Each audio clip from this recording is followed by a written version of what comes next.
Quiero que abra su Biblia ahí en el libro en la segunda epístola de Pedro, capítulo 3. Abra su Biblia ahí, por favor, en la segunda epístola de Pedro, capítulo 3. Amén. Antes de comenzar, solo queremos anunciarle, amén, que el próximo fin de semana no vamos a tener culto, amén. Así, ni viernes ni domingo vamos a tener culto, sino que hasta el 7 de enero, domingo 7 de enero, a las 11 de la mañana estaremos aquí de regreso, amén. Así que no vaya a venir el próximo domingo, vaya a encontrar la puerta cerrada y vaya a pensar que Cristo vino y se quedó. No. Aunque puede ser, amén, aunque puede ser. Pero no va a haber culto, amén. Así que nos vemos domingo 7 de enero a las 11 de la mañana aquí. Vamos a estar leyendo segunda de Pedro capítulo 3, versículo 1 al 13. Vamos a estar leyendo ahí, pero vamos a dividir en secciones esta parte, como hemos hecho con otros mensajes, para una mejor exposición, una mejor explicación y entendimiento para todos nosotros. Y quisiera empezar haciendo una pregunta a cada uno de ustedes, y ustedes la pueden responder.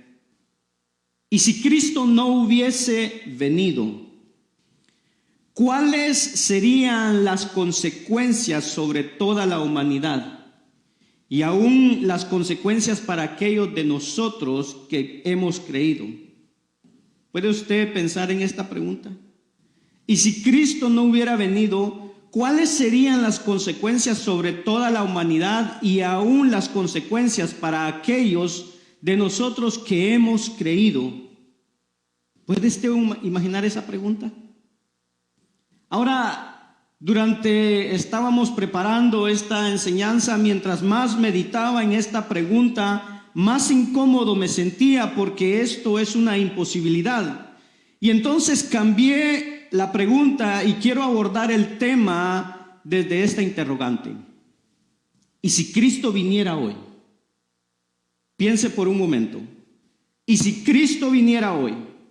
Y quise hacer esa pregunta porque, por un lado, hermano, la Biblia nos habla de la primera venida de Cristo, y Pedro, lo que vamos a leer, nos habla de la segunda venida de Cristo. De manera que tenemos, hermano, estamos entre dos portafolios, y en el medio es el tiempo que nosotros estamos viviendo, lo que se le llama en inglés el now but not yet, el ahora pero no todavía. Ya hay una parte que se cumplió, pero hay otra parte que no se ha cumplido, y estamos viviendo en ese tiempo. Pero también quise abordar la pregunta, o quise hacer esta pregunta porque, hermano, muchas veces las preguntas más frecuentes que se oyen son estas: ¿será que Cristo está a la puerta? ¿O será que esta generación lo va a ver? ¿Vendrá Cristo en pocos años? Y la verdad es que la palabra de Dios registra que solamente el Padre conoce ese día y esa hora, y el Hijo que ahora la conoce, pero no la conoció en su paso aquí en la tierra. Y llama la atención que cuando nosotros leemos esa parte, ese pasaje, dice que ni aún los ángeles saben. En el cielo hay una multitud, hay miríades de ángeles, arcángeles, querubines, serafines, y ese día y esa hora está velado para ellos. Ahora yo afirmo con toda convicción, en mi pequeño entendimiento y mi humanidad caída, hermano, creo que esta generación verá el fin de una era, el fin del colapso de la civilización de Occidente. No me cabe la menor duda que si Dios, hermano, me concede o nos concede a nosotros unos 50 años más, vamos a ver ese colapso, porque ya lo estamos viendo. Y alguien tal vez preguntará, pero ¿qué significa eso? ¿Qué significa el colapso de esta generación? Básicamente, el colapso de la civilización de Occidente es, escuche bien, un deterioro progresivo del orden moral y un progreso de la inmoralidad, de la violencia y de la desvalorización del ser humano. Y eso es lo que estamos viendo hoy día. Estamos viendo, hermano, cómo lo moral se está deteriorando, la inmoralidad está creyendo y la inmoralidad está creciendo, la violencia está creciendo y la desvalorización del ser humano está creciendo cada día. Los valores cristianos, hermano, que había traído a la sociedad, que impactaron, hermano, enormemente la sociedad, sobre todo en Europa y Estados Unidos, ahora están decayendo. Europa está en grandes problemas. El Medio Oriente, usted lee, hermano, las noticias, y el Medio Oriente arde en conflictos como siempre. La iglesia de Europa se murió, la iglesia de Estados Unidos está en agonía, hermano, y los mejores líderes, entre comillas, que tenemos, están muchas veces de acuerdo con la degradación moral que el mundo está sufriendo. Vemos en las iglesias, hermano, que cada vez el mundo se está metiendo dentro de la iglesia. Músicos que ahora pueden tocar con aretes en las orejas, tatuados, vestiendo como quieran. ¿Por qué? Porque la inmoralidad se está metiendo en la iglesia y muchos líderes de la iglesia están de acuerdo con eso. Estados Unidos está viniendo abajo. Hay un deterioro moral, hermano, en los últimos 20 años, y a pesar de las pequeñas luces que vemos aquí y allá en los 2 últimos años, en términos de la apostasía, no creo que la apostasía en medio de la cual nosotros estamos viviendo tiene precedentes. Es algo sin precedente, de manera que el colapso ha comenzado y terminará en esta generación. De forma que estoy convencido que la civilización occidental como tal, como la conocemos hoy, va a colapsar en esta generación. Y la próxima pregunta es si ese colapso coincidirá con la segunda venida de Cristo. Y eso yo no lo sé, porque ni los ángeles lo saben, mucho menos yo pudiera saberlo. El Señor Jesús expresó en sus propias palabras esta verdad que acabo de anunciar, hermano, y ustedes recordarán el discurso escatológico acerca de las últimas cosas en Mateo 24 y Mateo 25. Mateo 24:36 dice: Jesús dijo, pero de aquel día y la hora nadie sabe, ni los ángeles del cielo, ni el Hijo en su humanidad en ese momento, sino que solo el Padre. Porque como en los días de Noé, así será la venida del Hijo del Hombre. Pues así como en aquellos días antes del diluvio estaban comiendo y bebiendo, casándose y dándose en matrimonio, hasta el día en que entró Noé en el arca, y no comprendieron hasta que vino el diluvio y se los llevó a todos, así será la venida del Hijo. Lo que Cristo dijo en esa ocasión es que, hermano, el día que Él regrese, imagínese que fuera hoy, que fuera en este momento, el mundo estaría haciendo lo que siempre hace. El mundo que no conoce a Cristo estaría bebiendo, estaría comiendo hasta que Cristo aparezca en los cielos. El creyente infiel será encontrado en su infidelidad. Gente estaría manejando sus carros, gente estaría viajando en un avión, y eso independientemente de cuándo ocurra el rapto o no ocurra, porque ni siquiera estoy hablando del rapto, estoy hablando de su venida, en el momento de su venida. Lo mismo que pasó en los tiempos de Noé, que la gente hizo lo que hacía siempre y cada día hasta que Noé entró y cerró la puerta. De esa misma manera el mundo estará haciendo las cosas que normalmente hace. Unos estarán en bares, otros estarán en discotecas, otros en conciertos seculares, otros en prostíbulos, otros enfrente de su computadora viendo pornografía. Eso en la sociedad, y sospecho que la iglesia, que se ha desviado, continuará desviándose hasta el mismo día de su aparición. Pero tenemos que regresar a la pregunta. Porque quizás usted se estará preguntando: pastor, pero qué larga su introducción para el mensaje. Pero es que necesito, hermano, que preparemos nuestra mente y nuestro corazón para entender el contexto.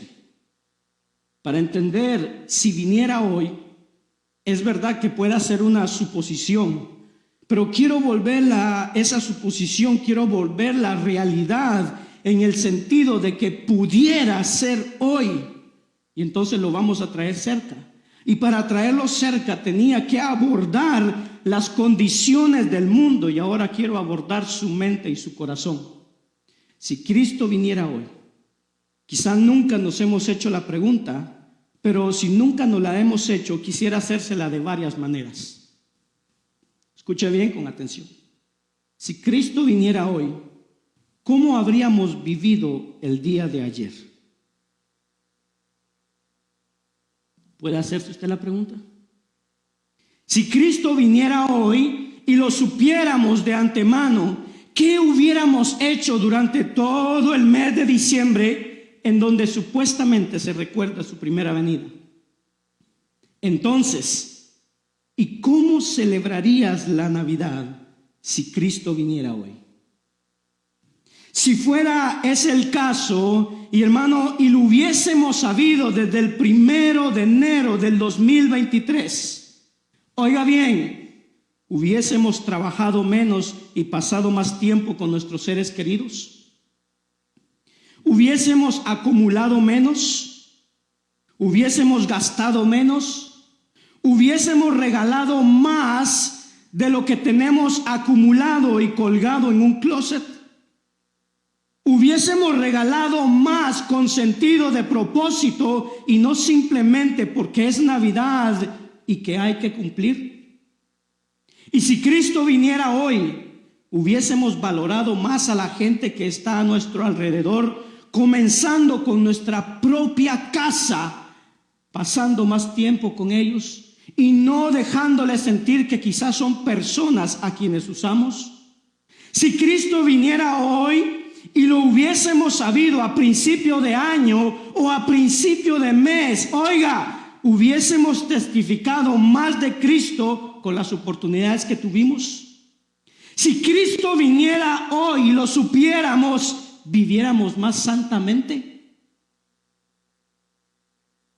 Si ese fuera el caso, trataríamos de enmendar, hermano, todas nuestras relaciones antes que Él llegue.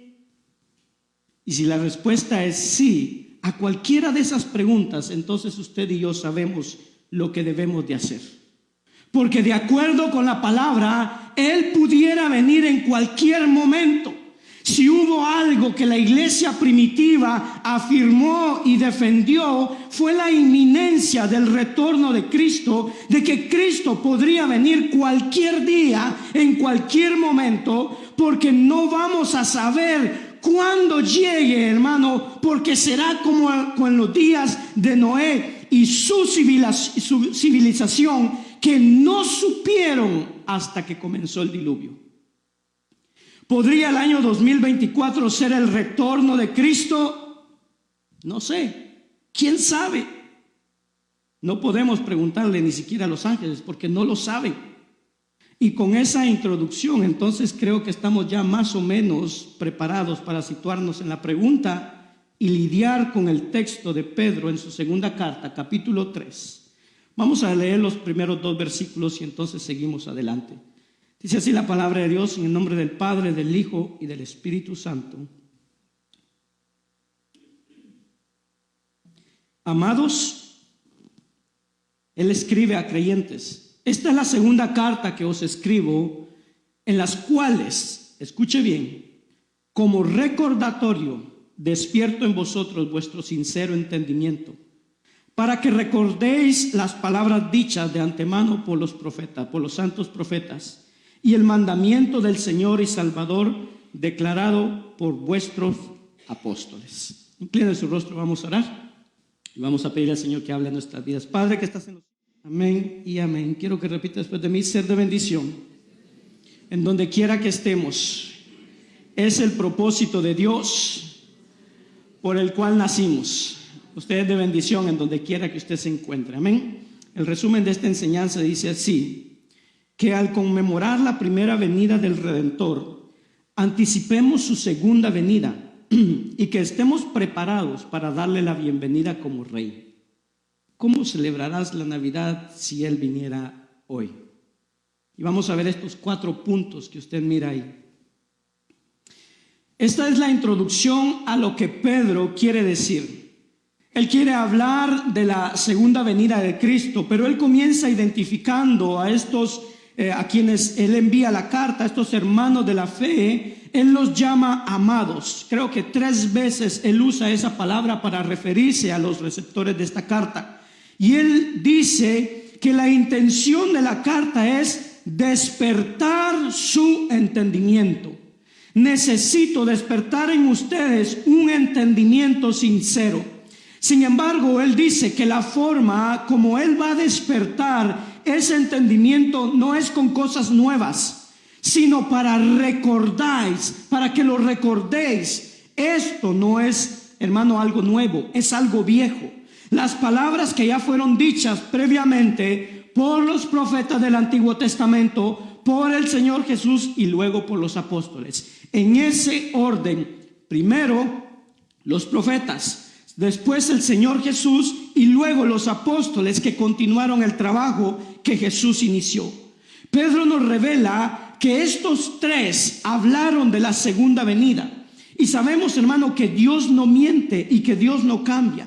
Pedro revela aquí sin decirnos, nos está diciendo: hermanos, ustedes saben que hay una coherencia entre el Antiguo Testamento, los evangelios y las epístolas y los libros del Nuevo Testamento acerca de la segunda venida de Cristo. Y no sé cuántos de ustedes, hermano, se han percatado que el Antiguo Testamento habla no solamente de la primera venida, sino también de la segunda venida de Cristo. Y Pedro está diciendo: ustedes lo conocen, ustedes lo saben, yo simplemente les quiero recordar. Y la razón por la que nosotros, hermano, como pueblo de Dios, tiene que ser recordado continuamente de las mismas verdades, tanto, hermano, todas las veces, muchas veces que predicamos que se tiene que recordar, es porque en nuestra humanidad caída muchas veces nos familiarizamos tanto con los eventos de la cruz, de la primera venida, de la segunda venida, y luego como que se nos olvida. Vivimos, hermano, como si realmente, hermano, no lo supiéramos. O sea, hay que volver a recordar las mismas cosas. Es como que hay que desempolvar las cosas que ya se había dicho de antemano. Y Pedro está diciendo esto: ¿saben qué? Yo les voy a recordar. Yo voy a desempolvar las palabras que ya fueron dichas de antemano. Y el Antiguo Testamento habla tanto de la primera venida como de la segunda venida. De hecho, el Antiguo Testamento habla más de la segunda venida de Cristo que de la primera. Hay múltiples textos en el Antiguo Testamento que hablan de la primera venida y de la segunda venida, y hay otros textos que hablan de la primera y de la segunda en el mismo texto, más de uno. Y vamos a leer uno para que usted pueda entender lo que estoy hablando. Un texto que nosotros conocemos, Isaías 61:1 dice: el Espíritu del Señor está sobre mí, porque me ha ungido el Señor para traer buenas nuevas a los afligidos. Me ha enviado para vendar a los quebrantados de corazón, para proclamar la libertad de los cautivos y liberación a los prisioneros, para proclamar el año favorable del Señor. ¿Le suena esto familiar? Amén. ¿Quién habló estas palabras? Jesús. Jesús mismo, cuando salió, hermano, del desierto y fue a predicar por primera vez, al iniciar su ministerio, este es el texto que él utiliza en el inicio. Sin embargo, Jesús se quedó corto con relación a la cita que él estaba usando, porque él comienza en Isaías 61, lee el primer versículo, comienza a leer el segundo y se para en la mitad del segundo versículo y termina con el año favorable del Señor. ¿Sabe por qué? Porque hasta ahí este texto habla acerca de la primera venida y de ahí en adelante es acerca de la segunda venida. Mire lo que dice, versículo 2: para proclamar el año favorable del Señor. Ahí es donde Jesús se para y no dice nada más. Ahora viene la segunda venida. Y el día de venganza de nuestro Dios. Eso no tiene nada que ver con la primera. Para consolar a los que lloran, para conceder a los que lloran en Sión que se les dé una diadema en vez de ceniza, aceite de alegría en vez de luto, manto de alabanza en vez de espíritu abatido, para que sean llamados robles de justicia, plantío del Señor, para que Él sea glorificado. Un texto, dos venidas, la primera y la segunda. Cristo usa la primera para hablar, hermano, la primera parte del texto para hablar de la primera venida y se detiene porque Él no había venido a llenar todavía la segunda venida de su persona.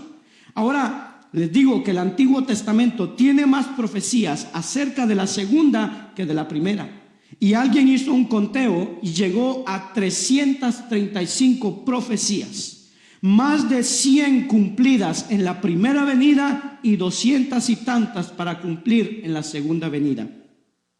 ¿No cree usted que esto es algo o un evento importante que deberíamos de estudiar y escudriñar? Y sin embargo, nosotros muchas veces, hermano, somos ignorantes de lo que la palabra dice acerca de su segunda venida. Hermanos, si la primera venida ocurrió y las profecías fueron cumplidas al pie de la letra, nosotros tenemos plena confianza para depositar nuestra fe en que las siguientes profecías se cumplirán de igual manera. Y Pedro va a narrar la segunda venida simplemente como un recordatorio. Eso es lo que dice el versículo 1 y 2 de lo que dijeron, ¿quiénes? Los profetas, lo que dijo el Señor Jesús y lo que dijeron los apóstoles. Y el texto continúa, versículo 3 dice así: ante todo, sabed esto, que en los últimos días vendrán burladores, como con su sarcasmo, dice, siguiendo sus propias pasiones y diciendo, no sé si pueden apagar sus celulares, por favor, o pónganlo en vibración, y diciendo, ¿dónde está la promesa de su venida? Porque desde que los padres durmieron, todo continúa tal como está desde el principio de la creación. Note cómo Pedro comienza y dice, ante todo, sabed. Esto es como cuando nosotros decimos, mira, primero que nada quiero decirte algo. ¿No le ha pasado a usted? Cuando usted comienza una plática y dice, antes de cualquier cosa quiero decirte esto. Pedro dice, antes de yo decir cualquier cosa acerca del final de esta era y del principio de la primera, yo quiero que sepas que en el intervalo van a haber, y dice él, burladores, hombres carnales, sarcásticos, que van a tratar no solamente de minimizar la segunda venida, sino que van a burlarse de la verdad que nosotros creemos y van a burlarse de nosotros mismos por creerla. Van a cuestionar la segunda venida de Cristo y de manera creciente, hermano, creo que estamos viendo eso en la historia de la humanidad hoy día. Burladores que se burlan de la segunda venida, que se burlan de lo que nosotros creemos y predicamos. Y ellos hacen esta pregunta, los burladores dicen, ¿dónde está la promesa de su segunda venida? ¿Dónde está? Y de acuerdo con estos burladores, ellos dicen que desde que el mundo fue creado, desde que Adán y Eva fueron puestos en el jardín, nada ha ocurrido, todo sigue igual. ¿No le han dicho eso? ¿Sí? ¿Algún burlador por aquí? Nada ha ocurrido, todo sigue igual. Como la canción, el mundo sigue girando, girando, girando y nadie lo puede cambiar. Pero sí hay alguien que lo puede cambiar.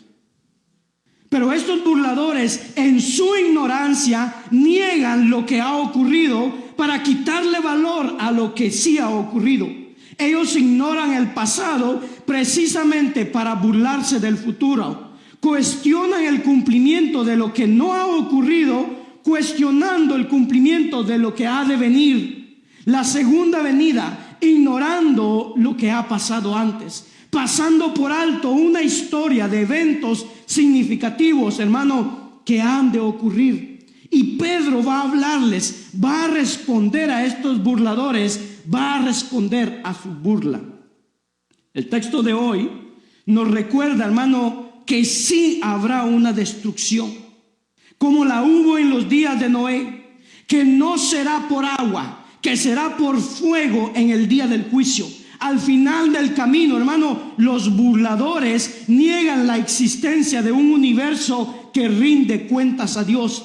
Y es por eso que los burladores no quieren hacer, hermano, y no quieren obedecer la verdad de Dios. No quieren masticar y dirigir, y hermano, digerir la verdad de Dios. ¿Por qué? Porque se dan cuenta que al final del tiempo el mundo tiene que rendir cuentas a Dios. Y cuando lo haga al final, hermano, cuando Dios venga y tengan que rendirle cuentas, no será nada bonito.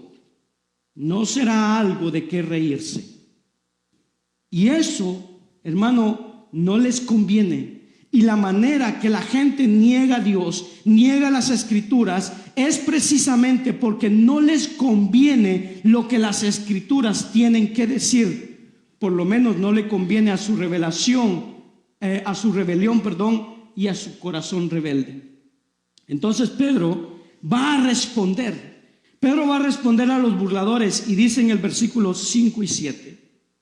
Oiga bien, por cuanto dicen esto, no se dan cuenta que los cielos existían desde hace mucho tiempo, y también la tierra surgida del agua y establecida entre las aguas por la palabra de Dios, por lo cual el mundo de entonces fue destruido, siendo inundado con agua. Pero los cielos y la tierra actuales están reservados por su palabra. ¿Para qué? Para el fuego, guardados para el día de juicio y la destrucción de los impíos. Alguien me preguntó una vez, ¿qué son los impíos? Los impíos son aquellos que conocen la palabra de Dios, conocen el evangelio y siguen haciendo lo malo. ¿Cuántos conocen de Cristo aquí? ¿Sigue pecando? Ese es un impío que deliberadamente sigue pecando. Y dice aquí que el cielo y la tierra que ahora están guardados para el fuego, guardados para el día de juicio y la destrucción de ¿quiénes? De los impíos.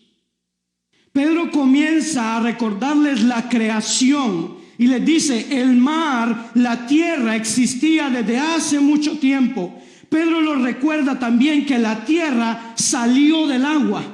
Y en cierta medida es así. Cuando leemos el libro de Génesis, 9 veces aparece la frase, y dijo Dios. Y en una de esas frases, dijo Dios, sepárense las aguas, y apareció lo seco. De manera que la tierra surgió ciertamente en ese sentido del agua. Y eso es lo que Pedro está tratando de ayudarles a creer y a entender. Él comienza con la creación y luego les habla del diluvio universal que eliminó a toda la población que el planeta tuvo hasta ese entonces, dejando solamente vivos a 8 personas.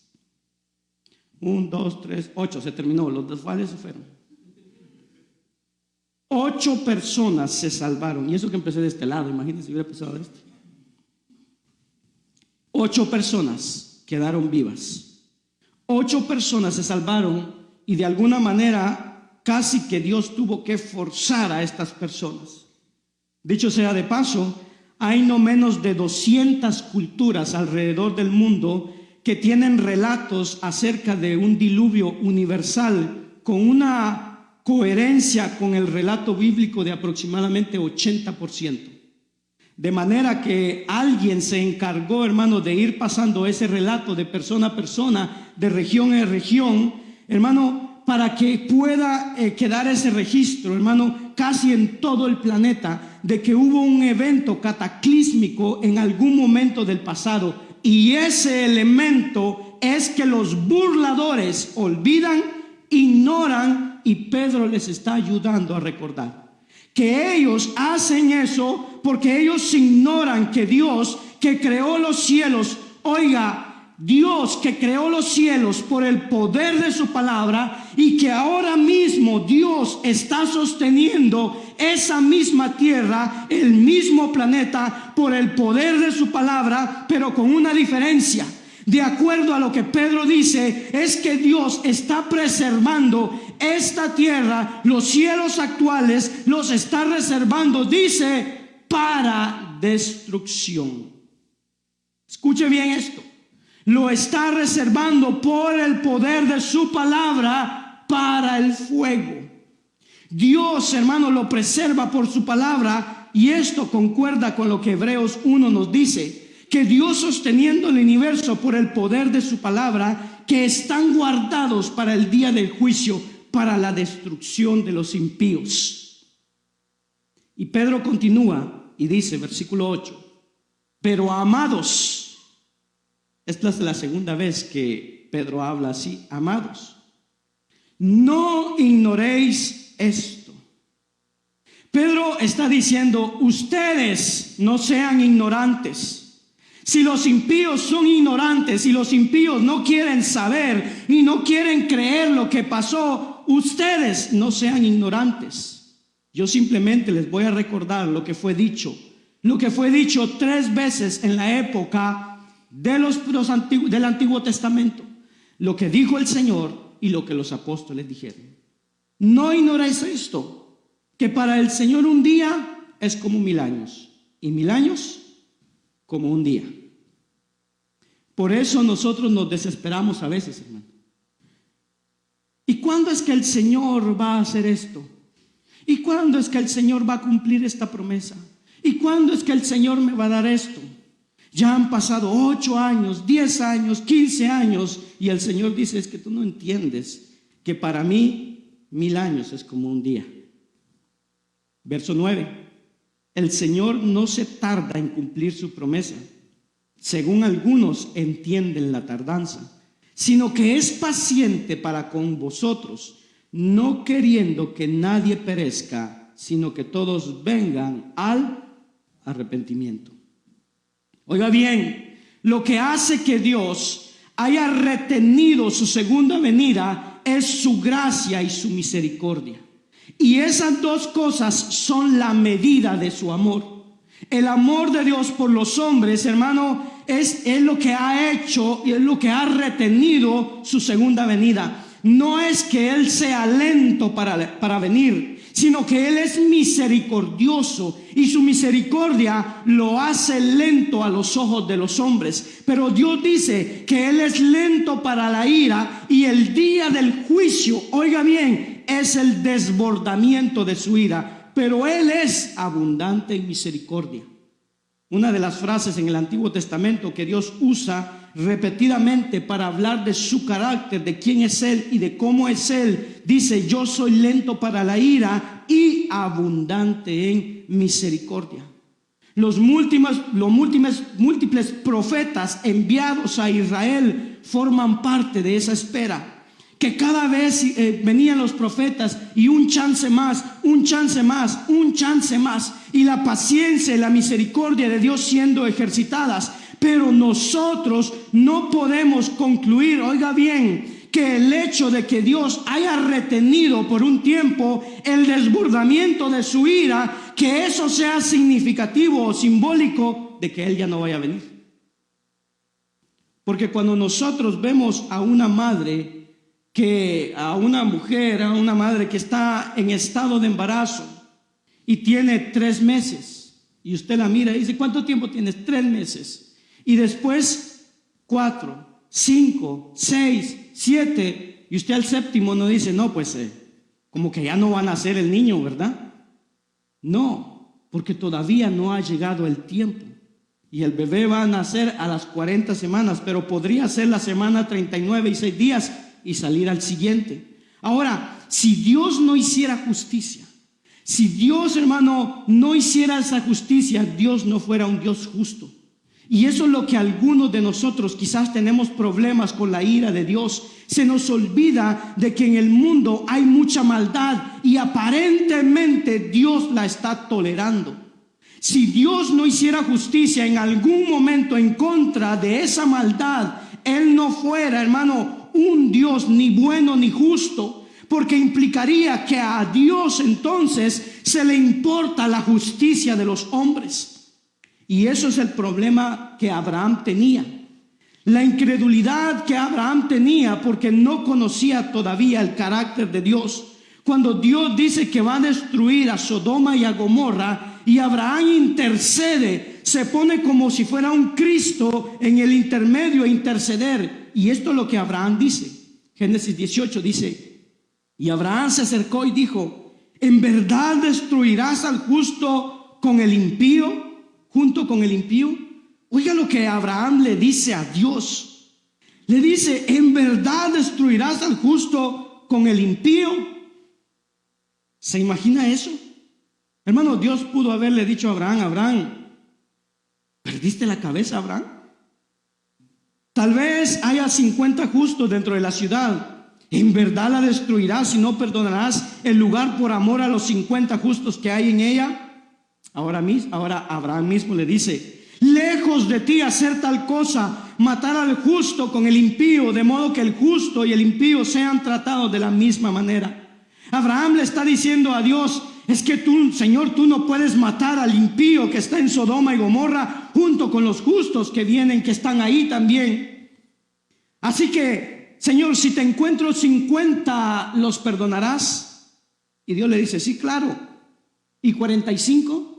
Y 40, y usted conoce la historia, 35, 25. Y entonces Abraham le dice: lejos de ti, el juez de toda la tierra no hará justicia. La pregunta de Abraham a Dios es: que tú no vas a hacer justicia. Y es ahí, hermano, lo que le acabo de decir. Y que si Dios, hermano, no hiciera justicia en contra de la maldad en el que el mundo vive, Dios no fuera Dios. El impío tendrá un trato en ese último día y el creyente tendrá otro trato. El día del Señor, como habla Pedro, es el mismo día del regreso de Cristo para juzgar a los habitantes de la tierra según sus obras. Ese día, oiga bien, ese día marca el fin de la era de la misericordia y de la gracia de Dios. No más. Ahora entramos en otra era, la fase del juicio. Esta frase, el día del Señor, aparece 17 veces en el Antiguo Testamento. ¿Se da cuenta que el Antiguo Testamento habla mucho de la segunda venida? 3 veces en Isaías, 2 en Ezequiel, 5 en Joel, 2 en Amós, 1 en Abdías, 2 en Sofonías, 1 en Zacarías y 1 en Malaquías. Y la frase el día del Señor aparece menos en el Nuevo Testamento, 4 veces. 1 en Hechos, 1 en 1 Tesalonicenses 5:2, 1 en 2 de Tesalonicenses 2:2 y 1 en el texto que estamos viendo, 2 de Pedro 3:10, que es el texto de hoy. El día del Señor es una frase equivalente al día de la ira de Dios.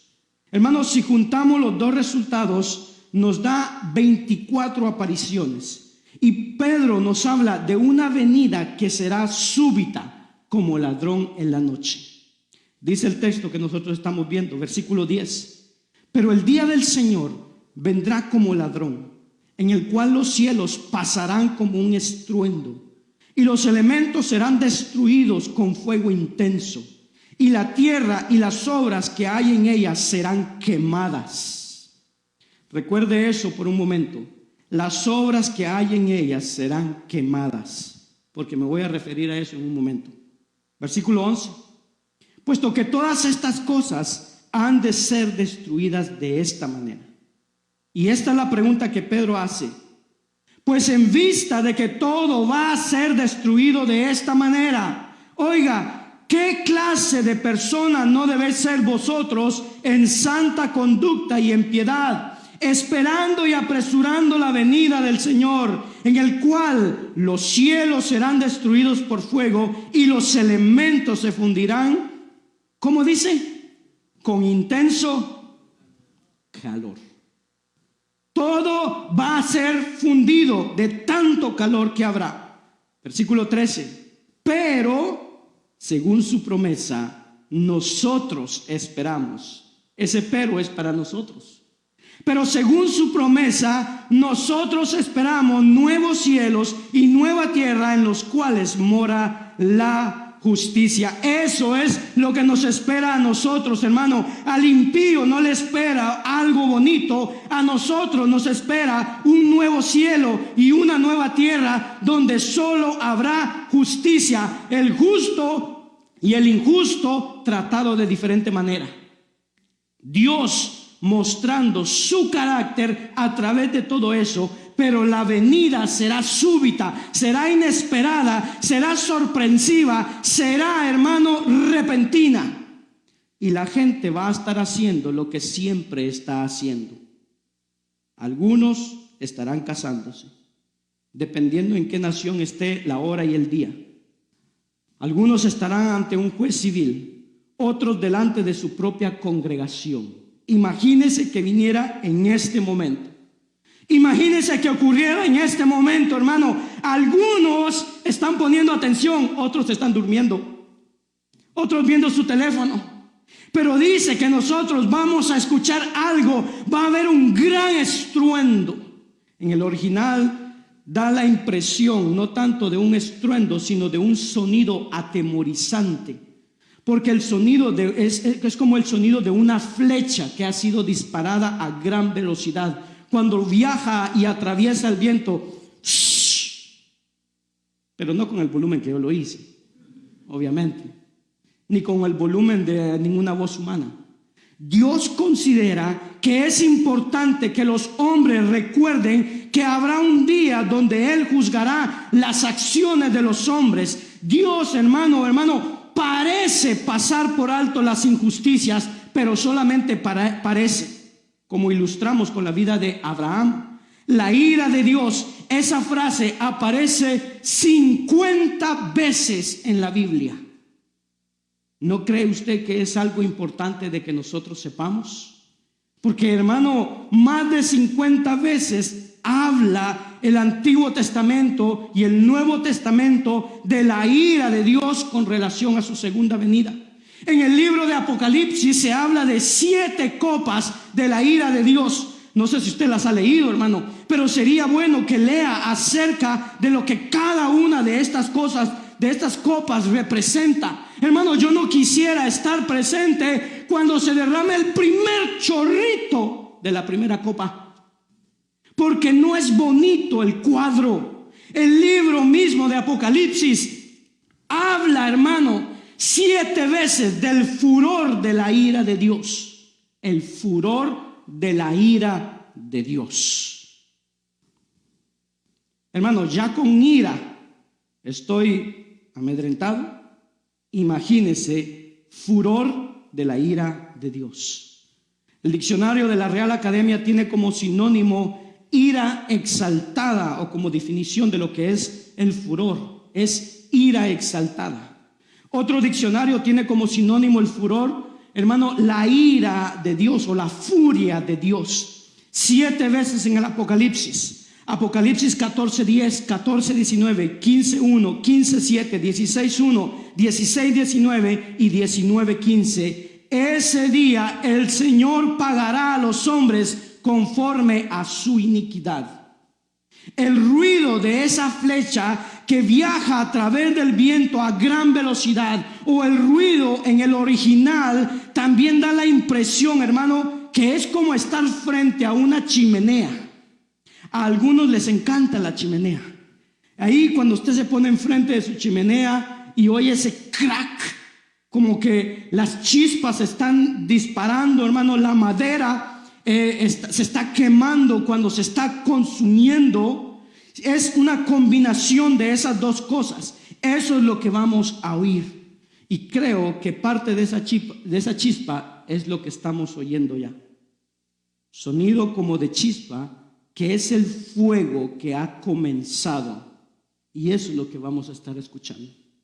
Ahora imagínese, solo imagine por un momento El poder, la grandeza y la sabiduría de un Dios que en un solo momento va a hacer, hermano, implosionar un universo que tiene más de 200 billones de galaxias, y que cada galaxia con millones de astros, y todo eso, hermano, va a desaparecer y se va a consumir. Si grande, inmenso es ese evento, más grande y más inmenso el Dios que lo está causando.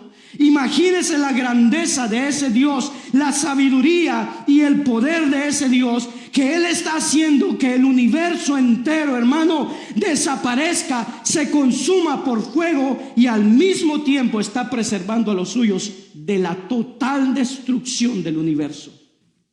¿Se imagina eso? ¿Se imagina eso?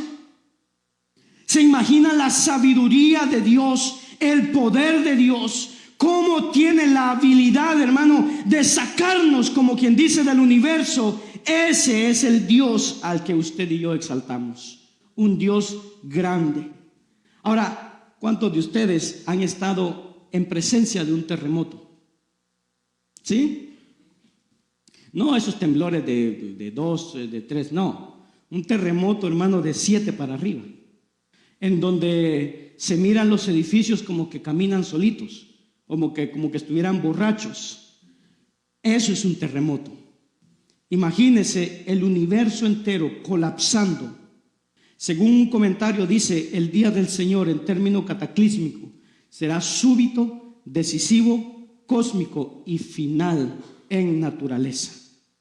Y eso es un día que va a ser recordado tanto por los impíos como por los creyentes. Los impíos lo van a recordar porque ese es el día de su mayor dolor, y los creyentes lo vamos a recordar porque ese día será el día de nuestra salvación y glorificación completa.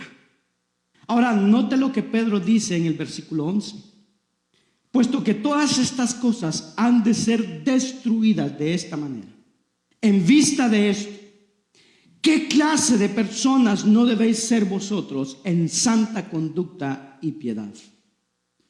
En nuestra traducción, eso que acabo de leer aparece entre signos de admiración, que obviamente el griego no lo tiene, pero lo han puesto para darnos la idea del énfasis, de la importancia que el griego hace cuando habla de estas cosas, de la destrucción masiva de la tierra y del universo, de todo lo que en ella hay, aparentemente de toda la existencia.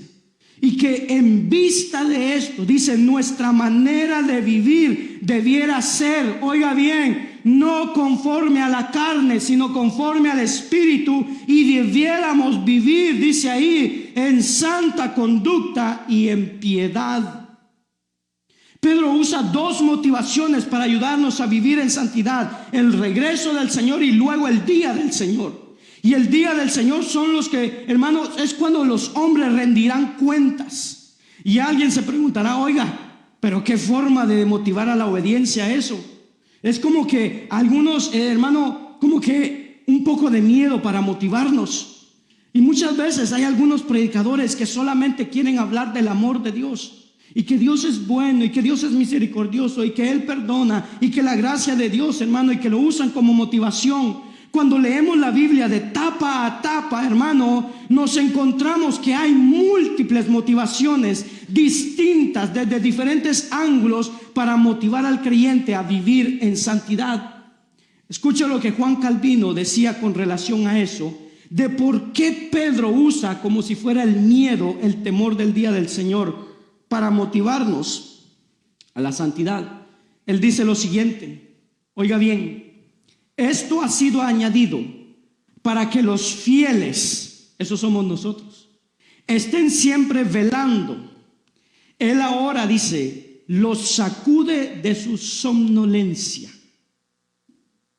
Calvino dice, el problema es que los fieles, que son los hijos de Dios, viven como en una somnolencia, como si el mundo no se fuera a acabar.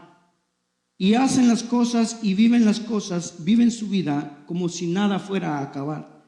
Y viven como si Jesucristo no fuera a venir. Y entonces Calvino dice, los sacude de su somnolencia para poder esperar con atención a Cristo en todo momento. De lo contrario, nos volveríamos inactivos y negligentes. Muy cierto.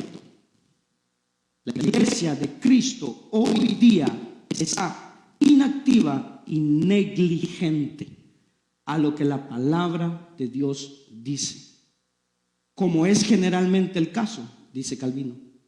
Estoy de acuerdo con él. Porque, y él hace esta pregunta, ¿cuándo es que la carne se entrega a sí misma, sino cuando no hay pensamiento de la venida de Cristo cerca? ¿Pensó usted hoy día que Cristo pudiera venir hoy? Cuando vino a la iglesia, dijo, voy a ir a la iglesia porque si Cristo viene hoy, por lo menos me encuentra en la iglesia. ¿Sí? ¿Pensó en la venida de Cristo hoy? ¿El día de ayer? ¿Durante este año? ¿Pensó en la venida de Cristo? Lo que Calvino está diciendo es que cuando nuestra mente no tiene la venida de Cristo cerca, la carne, la que todavía nosotros tenemos, se entrega a sí misma. Y Calvino no está pensando, hermano, simplemente en los extremos de cómo la carne se entrega, hermano, a lo que tiene que ver las bebidas, las drogas, el sexo. No simplemente eso, sino que la carne se entrega a las cosas de este mundo, las cosas materiales, a ganar, a acumular, a trabajar más duro para acumular para que otros gasten. Sí. Déjeme darle testimonio de la palabra misma, de cómo, hermano, solo le voy a dar a algunos de cómo la palabra usa diferentes motivaciones para estimularnos a usted y a mí a vivir a la misma obediencia de una vida de piedad.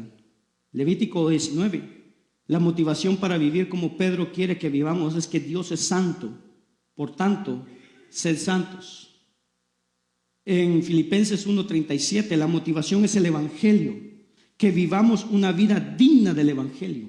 Si el evangelio realmente implica la muerte de este redentor que hoy estamos recordando, el derramamiento de sangre por nosotros como pecadores, el evangelio, el recordatorio de lo que es el evangelio, de dónde nos trajo, de dónde nos salvó, debería ser una motivación enorme para vivir en santa conducta y piedad, como dice Pedro. En Juan 14:15, la motivación para la obediencia es el amor a Cristo. ¿Cuántos aman a Cristo aquí? Dice ahí, si me amáis, guardad mis mandamientos. Unos no se atreven a decir amén.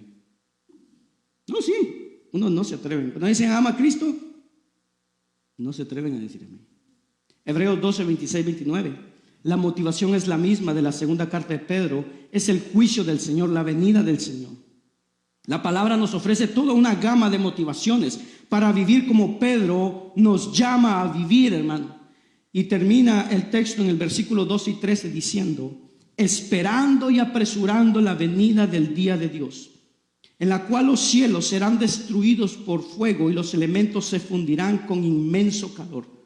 Pero, según su promesa, nosotros esperamos nuevos cielos y nueva tierra en los cuales mora la justicia. De acuerdo con este versículo 12, los elementos se fundirán.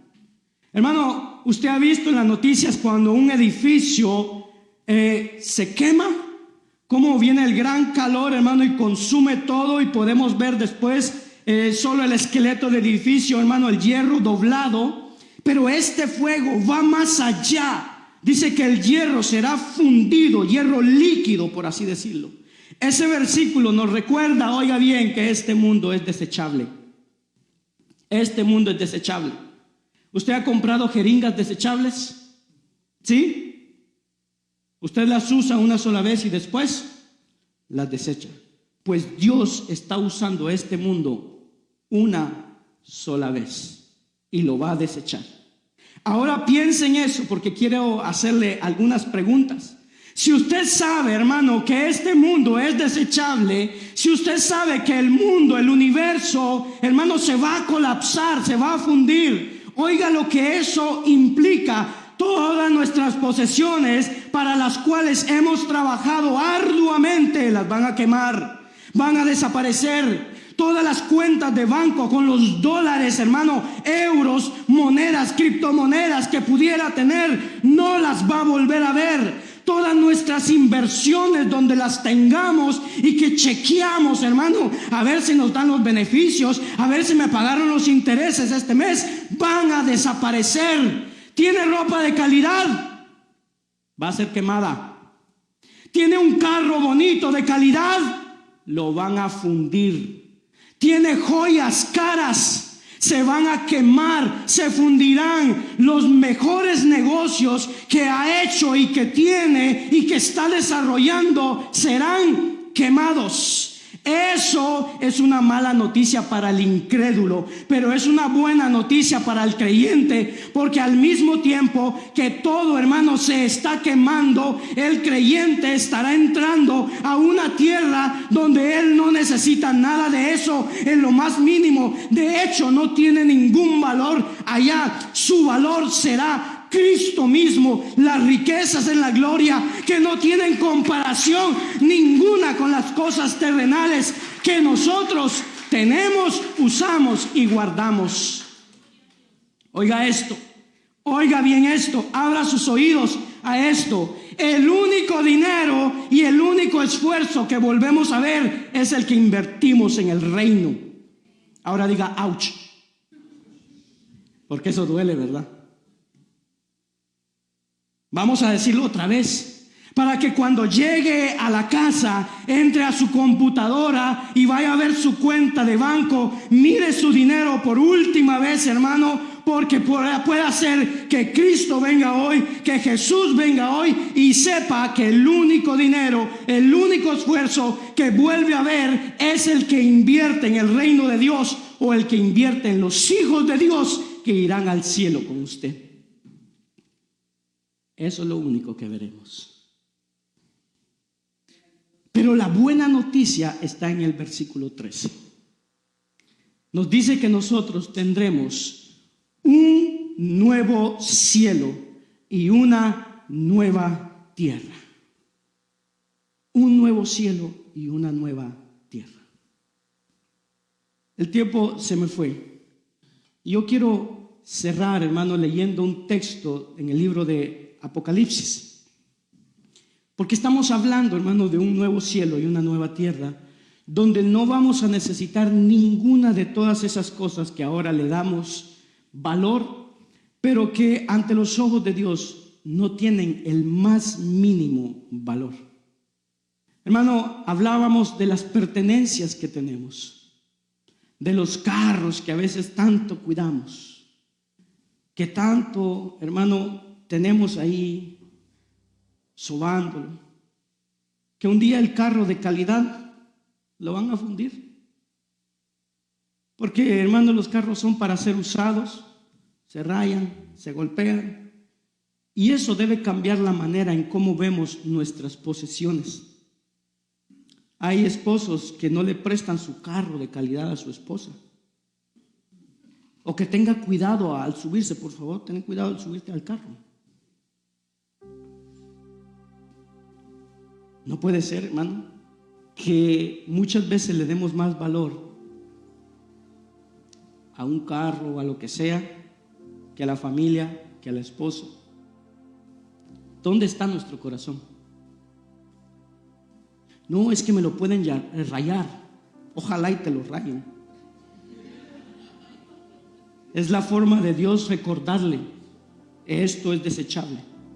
Ay, no, es que me lo pueden chocar, y ojalá te lo choquen. Mejor recordatorio, más claro, que eso es desechable, literalmente.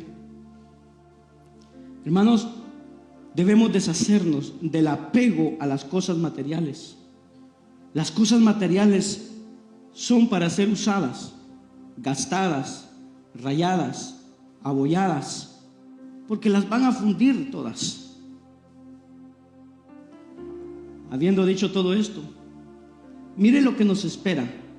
A ver si vamos a seguir pensando tanto en los carros. Algunos, hermanos, coleccionan bolígrafos. otros coleccionan relojes, otros joyas. Pero mire lo que nos espera, porque en el cielo no vamos a poder manejar, hermano. En el reino de los cielos no vamos a poder tener un carro lujoso, porque no necesitamos de eso. No vamos a necesitar de un carro cómodo, porque allá en el cielo no hay hoyos, no hay medicina. Apocalipsis 21:1 dice: y vi un cielo nuevo y una tierra nueva. De esto es lo que está hablando Pedro.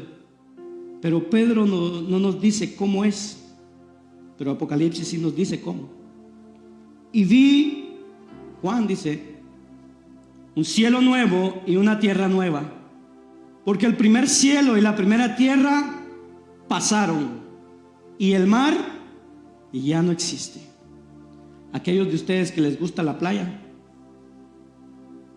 lo siento mucho, pero usted va a nadar en la gracia abundante de nuestro Dios. Y vi la santa ciudad, la nueva Jerusalén, que descendía del cielo de Dios. Oiga lo que van a preparar, una nueva ciudad, nuevecita. Y vi la ciudad santa, la nueva Jerusalén, que descendía del cielo de Dios, preparada como una novia ataviada para su esposo. Amén.